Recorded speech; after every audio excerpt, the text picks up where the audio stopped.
Ese ujya wibaza uburyo wagaragariza Imana ibyo wifuza kugeraho?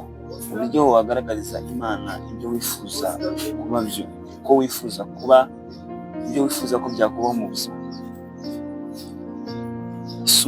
Twisunze ijambo riri muri Bibiliya mu gitabo cya Matayo igice cya 7 ku murongo wa 12 havuga ngo ibyo wifuza ko bakugirira abe ari byo ugirira abandi. Ni ukuvuga ngo kugaragariza Imana ibyo wifuza ko byakubaho ni uko nawe wabikorera abandi.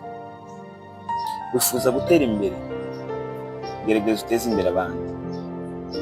Wifuza kuvugwa neza, vuga neza abandi.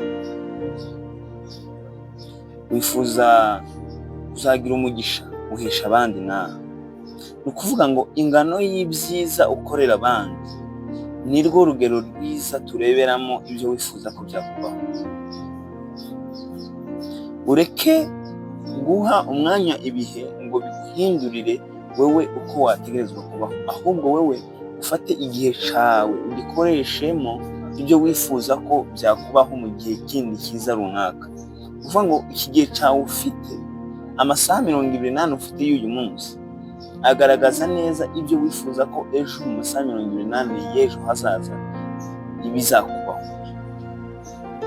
Ni ukuvuga ngo umwanya ufite wose w'ubu, umwanya ibyo uri gukora uyu munsi niyo bigaragaza neza ibisubizo by'ibyo wifuza ko bizakubaho ejo. Inshuti yanjye, ifuze kugirira neza abandi kugira ngo nawe uzagirirwe neza. Ifuze kuvuga neza abandi kugira ngo nawe uzavugwe neza.